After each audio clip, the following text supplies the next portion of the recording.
골로새서는요, 바울이 감옥에서, 옥중에서 골로새 교회 성도들을 위해 기록한 서신입니다. 당시 골로새 교회에 아주 사악한 이단 사상이 침투하고 있었습니다. 그 이단 사상은 다른 것이 아니라 당시의 초기 영지주의와 유대주의가 혼합된 그런 종교적 혼합주의 사상이었어요. 이 사상의 요점은 한마디로 말하면 우리가 구원받고 성도로서 거룩해지는 일에 예수 그리스도를 믿는 것만으로는 부족하다는 거예요. 예수 그리스도만으로는 부족하다는 거예요. 그래서 우리가 온전하게 구원받고 거룩해지려면 할례를 받는다든지, 또 무슨 음식을 가린다든지, 절기를 지키는 이런 율법의 규례를 행해야 될 뿐만 아니라 영지주의 영향도 있었어요. 그래서 무슨 어떤 지혜를, 어떤 지식을 소유한다든지, 무슨 천사를 숭배한다든지, 어떤 금욕적인 삶에 힘쓴다든지, 이러한 보충물이 필요하다고 가르치는 사상입니다. 그러니까 예수님의 완전한 구속 사역을 무효화시키는 아주 악한 이단 사상이었던 것이죠. 그래서 바울은 이 골로새서를 통해서 예수 그리스도가 얼마나 완전하신, 그리고 위대하시고 탁월하신 하나님이시며 그가 이루신 그 십자가의 구속 사역이 얼마나 완전한 것인지, 이 골로새서를 통해 자세하게 논증하며 설명하는 거예요. 한마디로 말하면 우리가 구원받고 거룩해지는데 예수님 한 분이면 충분하다는 것이죠. 우리가 할 일은 바로 그 예수 그리스도, 우리를 위해 십자가에 죽으시고 부활하신 영원하신 하나님의 아들이시며 교회 머리가 되시는 바로 위에 계신 그 예수 그리스도, 그분만을 믿고 따르며 그 예수 그리스도 안에서 사는 것이라는 것을 가르치는 것입니다. 그것이 골로새서의 주된 내용이에요. 자, 이런 배경을 우리가 생각하면서 골로새서가 전체 넉 장으로 되어 있습니다. 근데요, 각 장에서 계속해서 반복하여 권면하는 내용이 하나 나와요. 그게 뭐냐면 바로 감사라는 것입니다. 1장에도 2장에도 3장에도 4장에도 계속해서 감사하라고 권면해요. 1장 1절로 2절까지 바울은 자기를 소개하고 인사를 합니다. 그러면서 본론이 시작되는 3절 첫 절에서요, 이렇게 말해요. 3절, 우리가 너희를 위하여 기도할 때마다 하나님 곧 우리 주 예수 그리스도의 아버지께 감사하노라. 지금 그는 옥에 갇혀 있어요. 자유의 몸이 아닙니다. 고난받고 있습니다. 그런데 그는 골로새 성도들을 인해서 기도할 때마다 하나님 앞에 감사했다는 거예요. 그러면서요, 1장 9절부터는 그 골로새 교회 성도들을 위해서 하나님 앞에 간절하게 기도한 내용이 기록되어 있습니다. 그 교회 성도들이 이러이러한 성도가 되게 하여 주옵소서, 이렇게 기도하는 내용이, 기도한 그 기도 제목이 몇 가지가 쭉 열거되는데 그 중에 12절이 마지막 부분이에요. 마지막 기도 제목이 뭐냐면 한번 읽어볼까요? 12절 시작. 빛 가운데서 성도의 기업의 부분을 얻기에 합당하게 하신 아버지께 감사하게 하시기를 원하노라. 하나님, 골로새 교회 성도들이 이러이러한 성도가 되게 해주세요. 그러면서 마지막 기도 제목이 뭐냐면 구원 주신 우리 하나님께 감사하는 성도가 되게 하여 주옵소서, 이렇게 기도했다는 거예요. 뭐 다른 거 잘 할 수 있잖아요. 근데 하나님, 감사하는 성도들이 되게 하여 주옵소서, 이게 기도 제목이었어요. 골로새 교회 성도들을요. 여러분, 아이한테 아들아 공부 좀 해라 이렇게 말하는 것보다요, 아들아 네가 열심히 공부하기를 내가 새벽마다 가서 기도하고 있다. 그건 굉장히 무서운 권면이죠. 그렇죠? 그러니까 지금 골로새 교회 성도들이 하나님 앞에 감사하는 성도가 되기를 원한다고 이 기도한다는 이 내용을 밝힘으로써 간접적으로 사실은 굉장히 감사하는 삶을 살라고 지금 권면하는 분위기예요. 그리고 이제 2장으로 넘어가면요, 오늘 우리가 읽은 본문이죠. 그러므로 너희가 그리스도 예수를 주로 받았으니 그 안에서 행하되 그 안에 뿌리를 박으며 세움을 입어 교훈을 받은 대로 믿음에 굳게 서서 감사함을 넘치게 하라. 정말 넘치는 감사의 삶을 살라고 그렇게 권면해요. 3장으로 넘어가면요, 15절부터 이런 말씀이 있습니다. 그리스도의 평강이 너희 마음을 주장하게 하라. 평강을 위하여 너희가 한 몸으로 부르심을 받았나니 또한 너희는 감사하는 자가 되라. 그 다음 절, 그리스도의 말씀이 너희 속에 풍성히 거하여 모든 지혜로 피차 가르치며 권면하고 시와 찬미와 신령한 노래를 부르며 마음에 감사함으로 하나님을 찬양하고 또 무엇을 하든지 말에나 일에나 다 주 예수의 이름으로 하고 그를 힘입어 하나님 아버지께 감사하라. 감사하고 감사하고 감사해라. 계속해서 이 신자의 삶, 그리스도 안에서 사는 신자의 삶을 권면하면서 끊임없이 감사하라고 촉구하고 있어요. 마지막 4장이요, 중요한 교훈들을 이제 정리하면서 마지막 결론의 첫 번째 절이 4장 2절이거든요. 한번 읽어볼까요? 다 같이 시작. 기도에 감사함으로 깨어있으라. 그러니까 이 매 장마다 감사하라고 지금 촉구해요. 감사하고 감사하라. 뭘 가르치죠? 예수님을 주님으로 믿고 따르면서 주님 안에서 사는 신자의 삶의 가장 중요한 핵심이 뭐냐? 바로 감사하는 삶이라는 거예요. 감사가 중심이라는 거예요. 저와 여러분 요즘 얼마나 감사하고 계십니까? 오늘 바울은요, 정말 신자가 그리스도 안에 사는 삶의 핵심은 감사하는 데 있다는 것을 가르쳐줘요. 왜? 오늘 신자들에게 지금 이단 사상이 침투하고 있고 핍박과 환난에 직면하고 있고 도무지 용서하고 정말 사랑할 수 없는 그런 사람들이 넘쳐나는 그런 타락한 세상의 한복판에서 믿음 생활을 하고 있는 이 성도들에게 왜 감사하라고 그렇게 강조하면서 권면하고 있을까요? 그 이유를 오늘 우리가 함께 읽은 본문이 가르쳐줘요. 두 가지 이유를 우리가 살펴볼 수 있습니다. 왜 우리가 감사해야 되는가? 왜 신자가 감사의 삶을 살아야 되는가? 첫 번째 이유는요, 감사가 참 믿음의 행실이기 때문이에요. 한번 따라 하십시다. 감사가 참 믿음의 행실이다. 다른 말로 하면요, 감사가 참 믿음의 증거라는 것입니다. 여러분 오늘 6절을 다시 보실까요? 그러므로 너희가 그리스도 예수를 주로 받았으니 그 안에서 행하되, 그 안에 뿌리를 박으며 세움을 입어 교훈을 받은 대로 믿음에 굳게 서서 그랬습니다. 여기 우선 믿음에 굳게 서라 이런 말이 나와요. 어떤 믿음에 굳게 서는 걸까요? 예수 그리스도를 믿는 믿음, 예수 그리스도를 주님으로 믿는 믿음, 더 나아가서 하나님을 믿고 신뢰하는 그 믿음, 바로 그 믿음에 굳게 서라는 거예요. 그러니까 그리스도 안에서 행하는, 그리스도 안에서 사는 신자는 한마디로 어떻게 살아야 된다는 거예요? 믿음에 굳게 서서, 굳은 믿음에 서서, 다시 말하면 담대한 믿음, 굳은 믿음으로 살아가야 된다는 거예요. 그런데요, 믿음에 굳게 서라, 담대한 믿음으로 살아가라 라는 이 말씀을 어떤 말씀으로 연결시키냐면, 믿음에 굳게 서서 뭐 하라고요? 감사함을 넘치게 하라. 이 믿음에 굳게 서라는 말씀을 감사함을 넘치게 하라는 말씀으로 연결하고 있어. 믿음에 굳게 서서 열심히 찬송해라, 믿음에 굳게 서서 열심히 전도해라, 그럴 수도 있지 않겠어요? 근데 믿음에 굳게 서서 감사함을 넘치게 하라 이렇게 말해요. 뭘 의미할까요?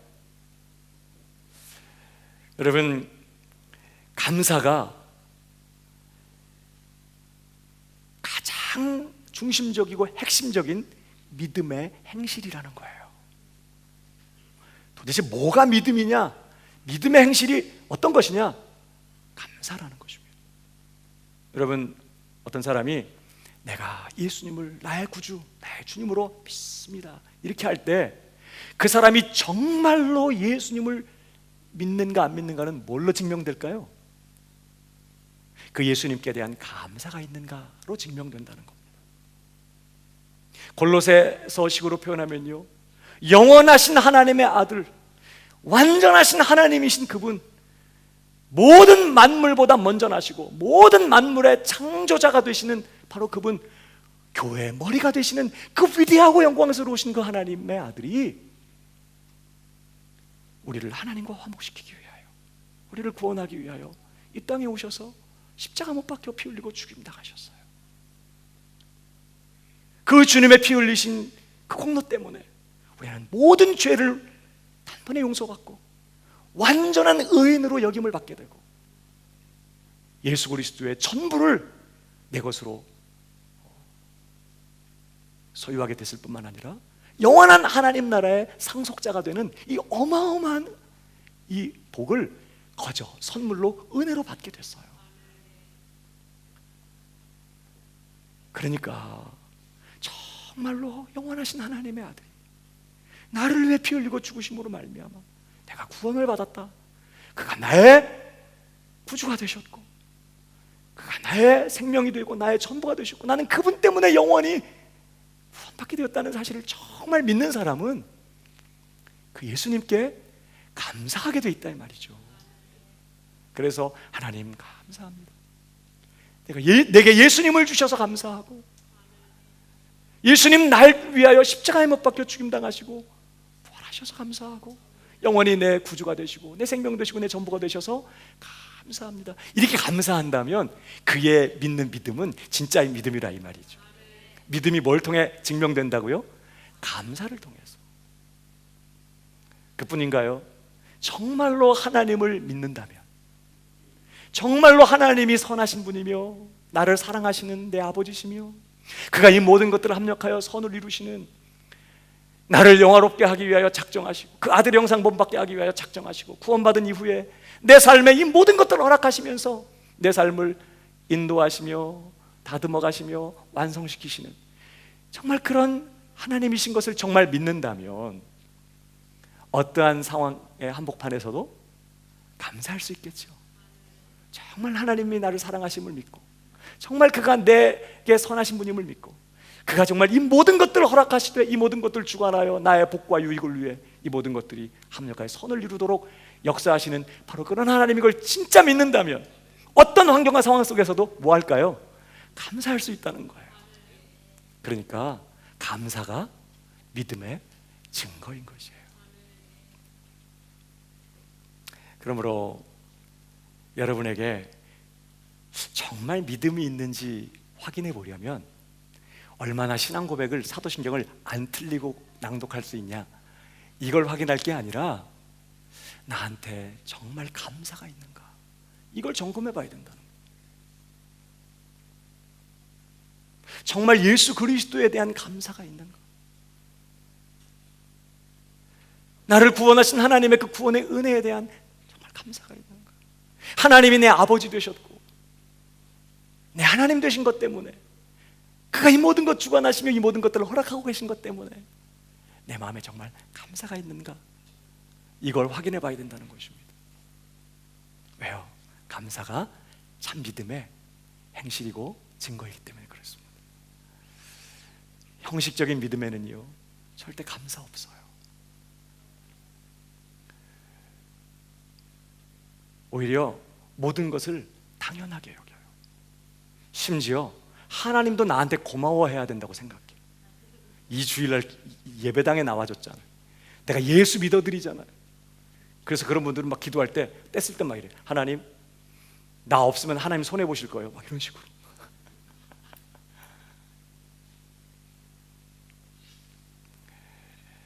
감사는 가장 명백하게 드러나는 믿음의 행실입니다.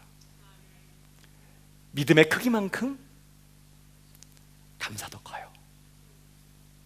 저는 여러분들이 믿음으로 살기를 바랍니다.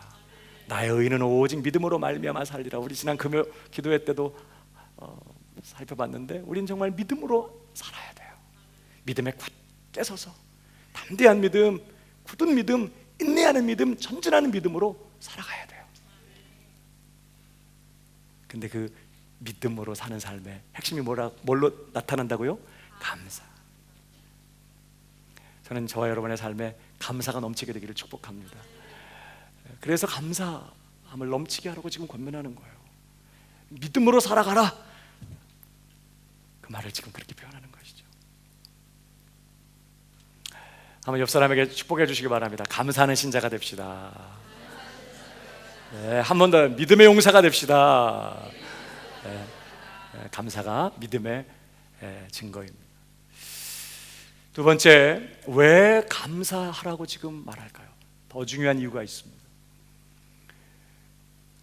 핍박자들이 공격하고 이단 사상이 공격해오고 정말 신앙생활하기 어려운 그러한 상황 속에 있는 신자들에게 왜 감사하라고 촉구할까요? 두 번째 이유는요, 감사는 신자가 예수 그리스도 안에 거하는 방식이기 때문에 그렇습니다. 표현이 어려운데요, 신자가 예수 그리스도 안에서 사는 방식이 뭐냐? 그게 바로 감사라는 거예요. 감사. 여러분, 오늘 2장 6절을 보시면요, 그러므로 너희가 그리스도 예수를 주로 받았으니, 예수님을 구세주와 주님으로 영접했으니, 그 말이에요. 이제 그 안에서 행하되, 그렇게 말합니다. 예수님을 믿는 자들은 이제부터 주님 안에서 행하라고 말하는 거예요. 여기 주님 안에서 행하라는 말은 주님 안에 거하며 주님 안에서 살아가라는 것이죠. 여러분, 지금 이 말씀을 무슨 뜻으로 하는 걸까요? 예수 안에서 행하라, 그 안에서 행하라. 그저 단순히 어떤 형식적인 종교 생활을 하라는 말씀이 아니에요. 여러분, 기억하십시오. 우리가 예수를 믿을 뿐만 아니라 믿은 후에 신자로서 이 세상을 살아가는 데 필요한 모든 능력, 모든 자원이 누구에게 있을까요? 예수님 안에 있어요. 우리가 세상에서 예수님처럼 사랑하고 겸손하며 참고 인내하면서 주님을 닮아 더욱 거룩해져 가게 되는 이 모든 능력이 어디로부터 와야 되냐면 예수 그리스도로부터 와야 돼요. 우리 안에는 그 능력 없습니다.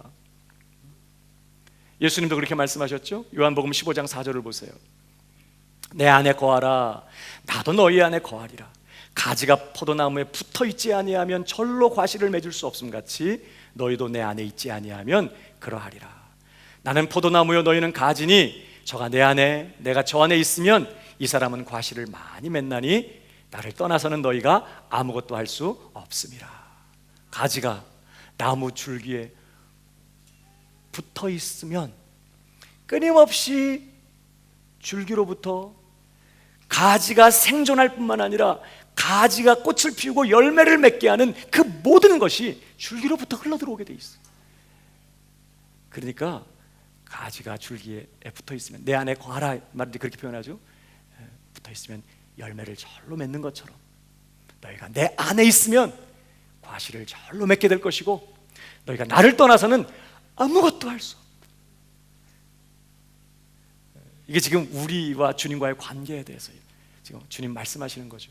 그러니까 우리가 신자로서 꽃을 피우고 열매를 맺게 만드는 모든 자원이, 모든 필요한 것이 예수님께 있고 예수님께로부터 우리에게 흘러와야 돼요.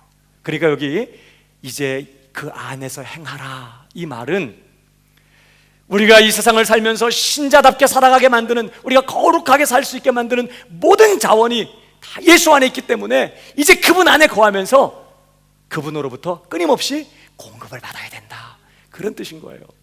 열심히 교회를 출석하고 열심히 어떤 종교적인 행사에 참여하는 그런 것이 아니라 실제적으로 주님으로부터 계속해서 공급받아야 돼. 예수 그리스도를 주님으로 받은 사람, 주로 받았다, 주님으로 리시브, 영접한 사람들은 그걸로 끝이 아니에요. 이제부터는 계속 그분으로부터 또 받아야 돼. 그분의 생명, 그분의 능력, 그분의 은혜. 여러분, 우리 안에는요 다른 사람을 사랑할 능력이 없어요. 그건 주님 안에만 있어요. 그 생명이, 그 능력이 우리 안으로 와야 비로소 사랑의 열매를 맺을 수 있는 거예요. 우리 안에는 겸손하며 인내하며 오래 참으면서 용납하고 사랑할 수 있는 그 능력이 없어요. 그렇게 살아가게 만드는 능력은 오직 예수 그리스도 안에 있어요. 그 능력이 우리 안으로 들어와야 비로소 사랑도 하고 용서도 하고 참고 겸손하고 끝까지 선을 행하며 주님 뜻대로 살 수 있게 되는 거예요. 신자로서 살아갈 수 있는, 주님을 떠나서는 아무것도 할 수 없어요. 왜? 우리는 아무것도 없기 때문에. 그러니까 주님 안에서 행하라, 이 말은 그렇게 모든 필요가 주님 안에 있으니 이제 그분 안에 거하면서 끊임없이 그분으로부터 받아야 된다. 그래, 신앙생활은 끊임없이 예수님께로부터 받는 거예요. 너무 주님 고생하셨어, 이제부터 제가 해드릴게요 그래서 뭘 주님께 자꾸 드리려고, 물론 드려야 되는 거 있지만 우린 계속 받아야 돼요. 여러분 요한복음 1장 16절 보세요. 같이 읽어볼까요? 시작. 네, 우리가 다 그의 충만한 데서 받으니 은혜 위에 은혜.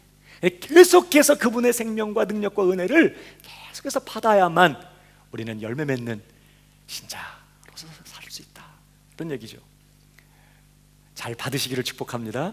네, 그런데요, 우리 한 가지 우리가 기억해야 될 것은, 사실 예수를 믿는 신자는 누구랑 연합됐죠?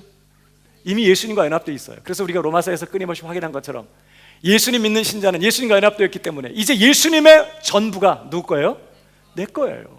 예수님의 십자가의 죽으심과 부활도 내 것이 되었고, 예수님의 완전한 의도 내 것이 되었고, 예수님의 생명도 내 것이 되었고, 사실은 우리로 하여금 예수님처럼 살아가게 만드는 그 예수 생명, 예수님의 능력, 예수님의 권능, 예수님의 모든 부유하심과 그 충만하심이 이미 법적으로 다 내 것된 줄 믿으시기 바랍니다.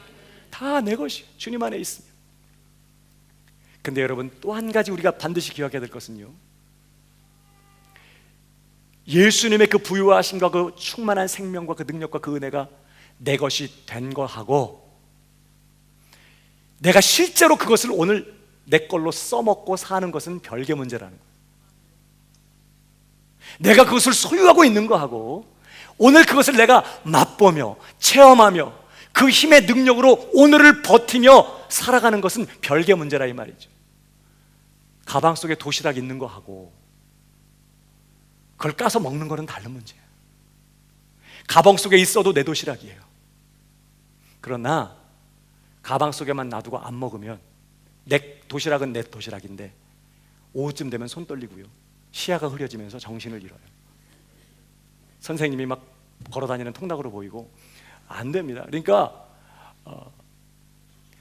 사실 이미 내 도시락이지만 까서 펼쳐서 먹어야 돼. 그것이 내 속에 들어가야 비로소 어떤 의미로 내 거예요, 정말로. 그렇지 않습니까? 마찬가지예요. 오늘 예수 그리스도 안에 있는 자는요, 예수 그리스도의 그 모든 부유하심과 그 모든 충만하심이 이미 내 것이 되었어요. 그러나 오늘 그것을 내 것으로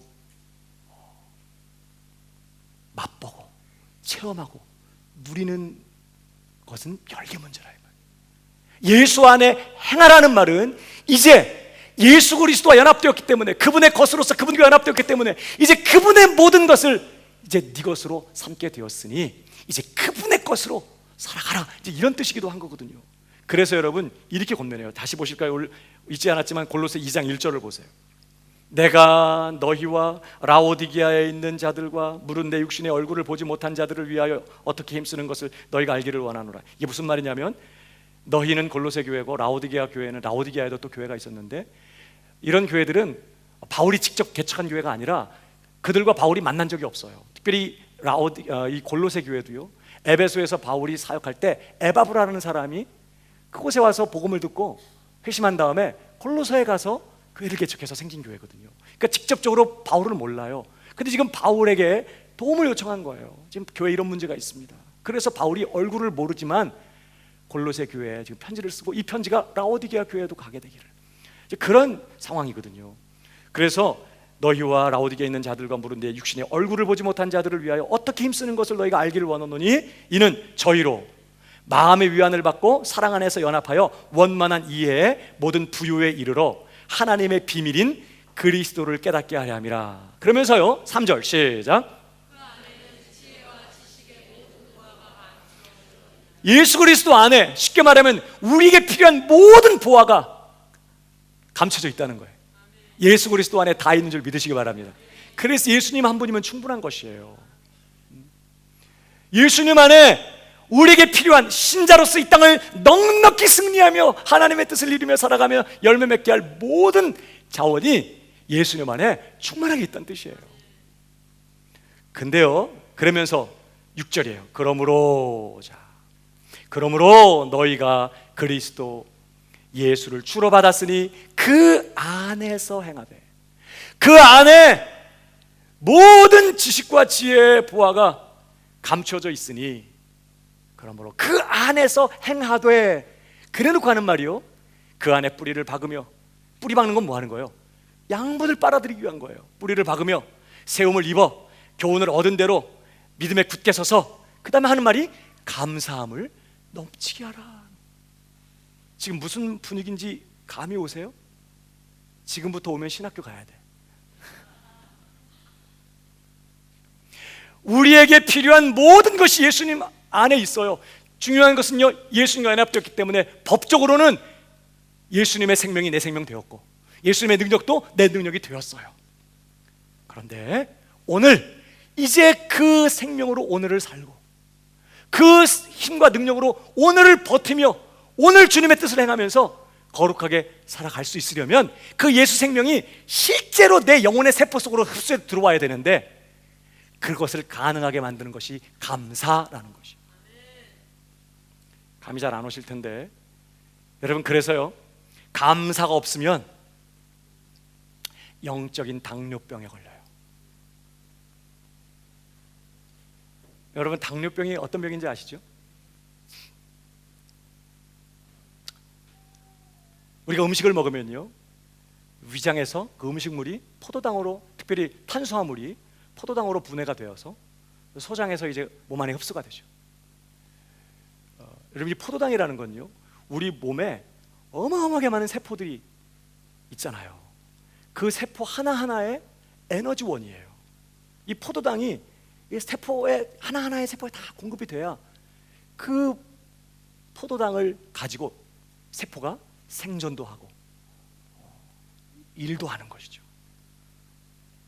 그러니까 이 포도당은 세포의 먹이인 것입니다. 이렇게 흡수된 이 포도당이요 혈관을 타고 온몸 구석구석으로 세포 사이사이로 조그만하게 이제 흩어져 들어가요. 근데 놀랍게도요 이 포도당이라는 건요 그냥 자동적으로 세포 속에 흡수되지 않습니다.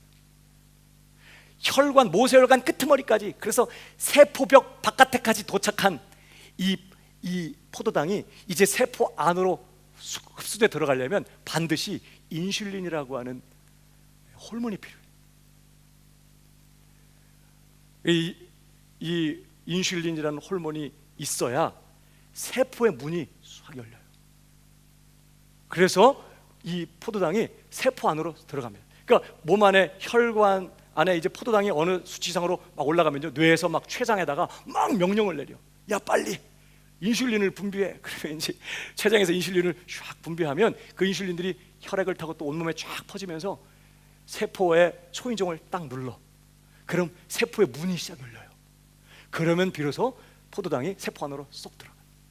그래서 그 세포 안에 들어간 포도당을 미토콘드리아라는 게 막 태워가지고 열도 내고 막 생명도 유지하면서 일을 하는 거예요. 그러니까 내 몸 안에, 내 혈관 안에 포도당이 조금만 해도 인슐린이 없으면 이 포도당이 혈관 안으로 흡수가 안 돼요. 그러니까 포도당은 막 영양분은 몸에 충만한데 세포는 쫄쫄 굶어. 그러다가 결국은 이 몸 안에 필요 없는 이 당분을 이제 몸 바깥으로 막 배출하죠. 그래서 소변으로 다 빠져나가는 거예요. 그래서 당뇨병이에요.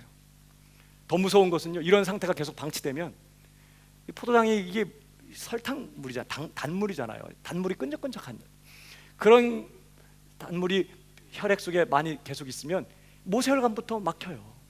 그래서 눈도 망가지고 신장도 망가지고 다리도 이제 상처 나면 썩게 되고 막 이런 무서운 합병증에 걸려서 고생을 하다가 목숨도 잃게 되는 것이죠.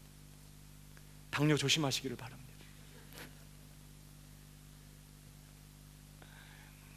그러니까 이 인슐린이라는 게 얼마나 중요한지 몰라요. 마찬가지예요, 여러분. 감사는요, 마치 우리 몸속의 인슐린과 같은 거예요. 따라하십시다. 감사는 영혼의 인슐린이다. 이걸 꼭 기억하셔요. 제가 어제 말씀 묵상하다 이걸 깨닫고 얼마나 놀랐는지 몰라요. 와, 정말 그렇다. 여러분, 예수 그리스도 안에 있는 자에게는요, 이미 예수 그리스도의 그 모든 부유하심, 그 충만하심이 이미 다 내 거예요. 예수님의 생명이 이미 내게 충만하게 와 있고, 나를 넉넉히 사랑하며 넉넉히 용서하며 넉넉히 거룩하게 살게 만드는 그 예수님의 생명과 능력과 그 은혜가 충만하게 내게 와 있어요. 그런데 이 예수님의 생명이 내 영혼의 세포 속으로 흡수되게 만드는 게 뭐냐? 그게 바로 감사라는 영혼의 인슐린이라는 거예요. 여러분, 감사가 없으면요, 이미 충만한 예수님의 생명이 내 것이 되었음에도 불구하고 전혀 나는 그 예수 생명의 힘을 경험하지 못해요. 넉넉히 이기게 만드는 예수님의 능력과 그 은혜가 내게 충만하게 이미 와 있음에도 불구하고 감사라는 인슐린이 없으면 예수 생명이 내 영혼의 세포 속으로 들어오질 못해. 나는 여전히 신자인데 기쁨도 없고 평안도 없고 사랑하지도 못하고 용서하지도 못하고 내 고집에 사로잡혀가지고 상처를 주고 아픔을 주고 죄와 타협하면서 늘 무너지고 그렇게 비참하게 사는 것이에요. 이미 예수님 안에 있는 신자이고. 여러분, 성경은 뭐라고 말합니까? 골로새 2장 9절을 보세요. 그 안에는 신성의 모든 충만이 육체로 거하시고. 10절 다 같이 시작. 그는 모든 정사와 권세에 충만하신 예수님께 연합되었기 때문에 여러분, 우리도 충만하게 된 줄 믿으시기 바랍니다. 이 충만한 것은 예수님의 충만하심이 우리의 것이 됐다는 뜻이에요. 그러나 여러분, 예수님의 그 충만한 생명이 내 영혼의 세포 속으로 쑥 들어와서 그것이 내 영혼의 에너지가 되고 나로 하여금 예수님처럼 용서하며 사랑하며 살아갈 수 있게 만드는 힘을 발휘할 수 있으려면요, 반드시 이 예수 생명이 내 영혼 속으로 흡수되게 만드는 뭐가 있어야 된다고요? 감사라는 영혼의 호르몬이 필요해요. 인슐린이 필요한 거예요.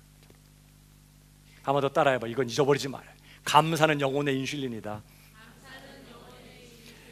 그 감사가 없으면요, 내가 소유하고 있는 그 충만한 예수 생명이 전혀 내 것이 아니야.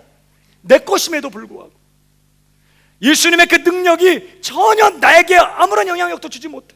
나는 여전히 무능하게 누구는 내게 능력 주시는 자 안에서 내가 모든 걸 할 수 있다고 말함에도 불구하고 나는 그냥 벽에다 붙여놓은 구호에 불과해. 전혀 나랑 상관없는. 감사가 그렇게 중요한 거예요. 그래서 그 안에서 행하되 믿음에 굳게 서서 감사함을 넘치게 하라고 말씀하는 건요, 감사할 때 비로소 예수님의 생명, 그 부유하심, 그 충만하심이 내 것이 될 수 있기 때문에 성경이 이렇게 지금 권면하고 있다는 걸 기억해야 돼요. 여러분, 혹시 미즈노 겐조라고 하는 분에 대해서 혹시 들어본 적이 계십니까? 이분이 시인입니다.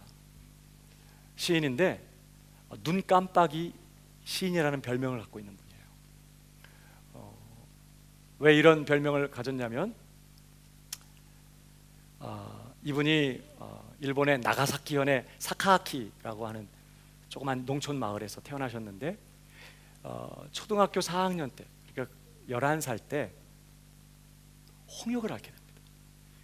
며칠간은 고열로 시달리면서 사경을 헤매는 그런 홍역을 앓다가 그가 홍역이 낫고 의식이 돌아왔을 때는 전혀 다른 사람이 되고 말았어요. 고열로 인해서 소아 뇌성마비에 걸리고 말아요. 그래서요, 보는 거하고 듣는 기능만 빼고 모든 기능이 마비가 됩니다. 전신 마비 상태가. 그래서 소리는 들어, 눈만 깜빡여요. 그 외에는 어떤, 심지어 손 하나 발가락 하나 까딱할 수 없는 그러한 중증 장애인이 돼요. 11살 때. 그러다가 4년 후에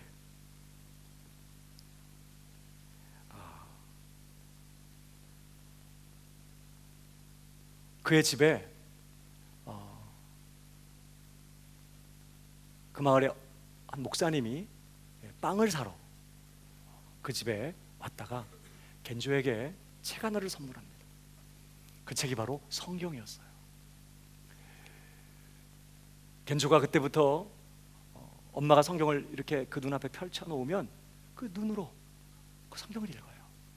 성경을 읽다가 예수님을 믿게 됩니다. 그 예수님을 구주와 주님으로 영접하고 구원을 받습니다. 그 모든 가족들이 그렇게 예수 믿게 됐어요. 그때부터 이 겐조가 얼마나 성경을 열심히 읽는지, 성경을 읽어가면서요, 이 겐조가 변화되기 시작했어요. 그 절망과 그 낙심, 그 두려움, 그 불안의 늪에서 그가 빠져나오기 시작하는 거죠. 얼굴 표정이 벌써 달라지기 시작하고, 엄마가 이제 일하러 밖에 이렇게 나가게 되면 성경을 이렇게 펴놓고 밖에 나가는데 엄마 돌아올 때까지 우리 이제 하잖아요. 근데 그걸 못해요. 그러니까 엄마 돌아올 때까지 그 펴놓은 성경을 봐야 돼. 그게 참 불편하죠. 그 다음에 보고 싶은데 그 펴놓은 걸. 그런데 오히려 그것이 하루 종일 그 말씀을 깊이 묵상할 수 있는 기회가 되는 거예요. 그러다가 그가 고린도 후서 12장을 읽다가 내 은혜가 네게 족하다는 말씀을 읽으면서 내게 주시는 주님의 음성으로 그 말씀을 받게 됩니다.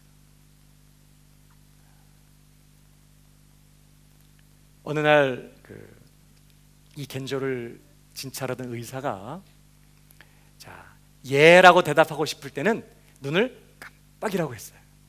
소통이 안 되니까 예라고 대답하고 싶을 때는 눈을 깜빡. 그러니까 아닐 땐 눈을 찌뜨고 있으면 돼.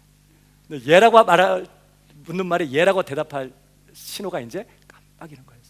그게 계기가 돼가지고 그때부터요, 겐조의 어머니가 겐조의 눈앞에 일본어 문자판을 이렇게 이제 뭐 한국말로 하면 가나다라, 아야오요 이렇게 자음과 모음이 쭉 배열되어 있는 문자판을 이렇게 놔두고 하나하나 이렇게 짚어 가다가 겐조가 원하는 글자가 있을 때는 눈을 깜빡했어요. 그 이제 눈 깜빡하는 거 아무 때나 하면 안 돼. 막 짚고 있다가 원하는 글자 오면 깜빡. 그 밑으로 또 모음 깜빡. 그러면서 단어 하나를 이제 만들게 됐고 그것들이 모여서 문장을 만들고, 그러면서 이제 엄마와 소통을 하게 되고, 그러면서 그 내면에 있는 것들이 시로 표현이 되는 이런 이제 일이 일어난 거예요. 그가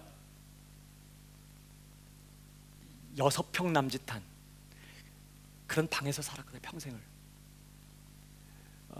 그렇지만 그 눈 깜빡임을 통해서 이 세상에 아주 아름다운 수백 편의 시가 탄생을 하게 돼요.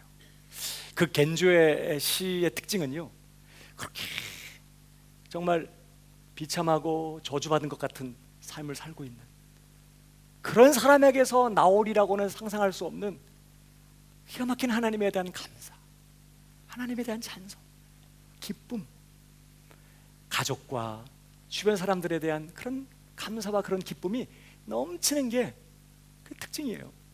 사람들이 그분의 시를 읽다가 감동을 받는 거예요. 도대체 어떤 분이냐 와서 보고 더 감동을 받는 거죠.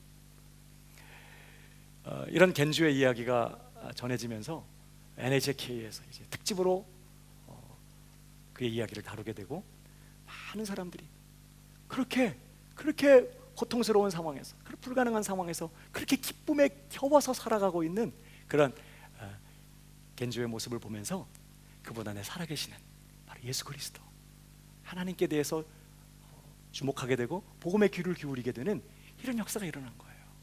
그의 시집이요, 일본 문단의 걸작이 되고 베스트셀러가 되는 이러한 일들이 일어나요. 눈과 귀라는 시가 있습니다. 그분이 지은 눈과 귀라는 시가 있는데 이런 것입니다. 뇌성마비로 모든 것을 빼앗겼지만, 저는 이렇게 읽고 있지만요, 이거 할 때 눈을 얼마나 많이 깜빡했는지 그렇게 해서 하나하나 써간 거예요. 한자 한자를. 뇌성마비로 모든 것을 빼앗겼지만 하나님이 눈과 귀만은 지켜주셨다. 말씀을 읽도록, 말씀을 듣도록, 말씀으로 구원하시기 위해. 그러니까 이 짧은 시 안에 하나님이 자신에게 이 눈과 귀를 남겨두신 것에 대해서 얼마나 감사하고 있는지 몰라요. 그가 들을 수 있었고 볼 수 있었던 것 때문에 다른 건 다 잃어버렸지. 그래서 성경을 들을 수 있었고 말씀을 읽을 수 있었고, 그래서 그가 구원받은 거예요. 그래서 그가 얼마나 자기가 이 듣고 볼 수 있었던 것 때문에 하나님 앞에 감사했는지, 그런 것들을 이렇게 시로 이렇게 표현한 것이죠. 사람들이 그의 시를 읽으면서 얼마나 감동을 받고 소열을 받았는지 몰라요. 여러분, 그가 1984년 47살의 나이로 하나님의 부르심을 받습니다. 36년간 6편 남짓한 그런 방에서 정말 보고 듣는 것 외에는 그 어떤 것도 할 수 없었던 전신마비의 그런 상태에서 어떻게 그렇게 하나님 앞에 정말 감사하고 기뻐하고 찬송하면서 그렇게 기쁨에 겨워서 살 수 있었을까? 원망하지 않고 절망하지 않고 상황과 환경을 탓하고 비난하거나 정말 비관하지 않고 어떻게 그렇게 36년의 세월을 그렇게 기쁨에 겨워서 살아갈 수 있었을까요? 그 비결이 바로 감사였어요. 이 겐조의 삶의 특징은 뭐냐? 늘 감사하는 거예요. 그래서 감사를 밥이라고 했어요. 감사는 밥이다. 그게 시집의 이름이에요. 감사는 밥. 그러니까 감사를 밥처럼 다 내게 주신 그 은혜에 대해서 감사하니까 어떤 일이 벌어져요? 주님의 그 생명, 이미 그의 것이 되어 있었던 그 주님의 그 생명 넉넉히 기뻐하고 넉넉히 평안하고 넉넉히 사랑하고 넉넉히 승리하게 만드는 이런 예수님의 생명과 그 은혜가 겐조의 영혼 속으로 쏙쏙 들어갔던 거예요. 그런 불가능한 상황 속에서 그가 기쁨에 겨워 살아갈 수 있었던 비결이 바로 감사했었던 것이죠. 여러분, 이 겐조가요 일평생 제일 하고 싶었던 게 3가지였대요. 첫 번째는 평생 자신의 손과 발이 되어주었던 자기 어머니에게 소리내서 엄마 고마워 하는 말. 두 번째 소원은요, 자기 만나보고 싶어서 방문한 사람들에게 소리내서 고맙습니다 이렇게 말하는 거. 그 3번째로 가장 하고 싶었던 게 뭐냐? 하나님 아버지 이렇게 소리내서 한번 불러보는 거. 그가 평생 가장 하고 싶었던 거래요. 누구한테는 귀찮은 건데 어떤 사람에게는 일생의 소원 한번 해보고 싶은 소원.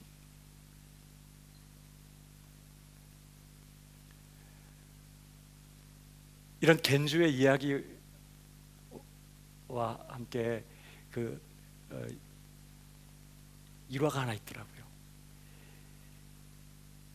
이 겐주의 이런 이야기를 접하게 된 이분이 장로님인데, 그분이 겐주의 이런 이야기를 접하고는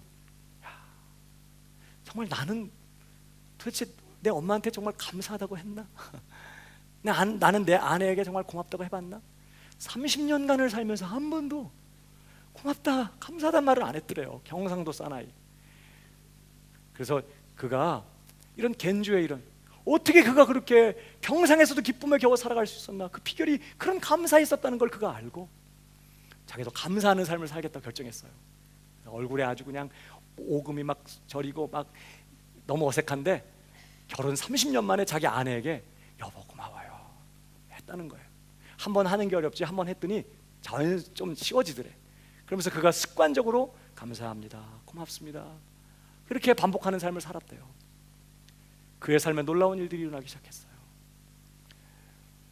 어느 날 새벽 기도하는데 하나님 은혜가 너무 감사해서 1시간 내내 다른 것 기도하지 않고 하나님 감사합니다, 하나님 고맙습니다, 감사하고 고맙다는 말만 그렇게 1시간 내내 했다는 거예요. 근데요, 놀라운 일이 일어났어요.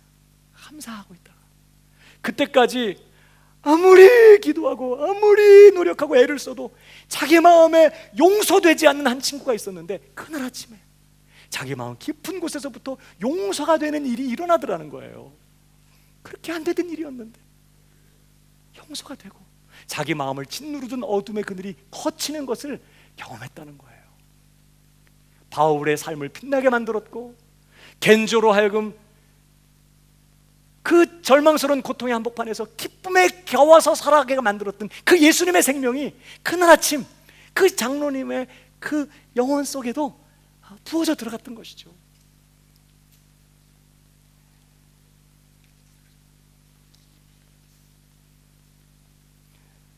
여러분,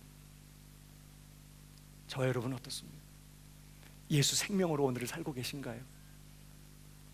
그냥 내가 예수님과 연합되었기 때문에 예수님의 전부가 내 것이 되었습니다, 이런 교리적인 이런 진술을 말고, 정말 그렇게 내 것이 된 그 예수 생명을 오늘 내가 맛보고 오늘 내가 경험하면서 그 예수 생명으로 오늘을 버티고 넉넉히 사랑하고 용서하면서 예수 생명으로 살아가고 있냐고요.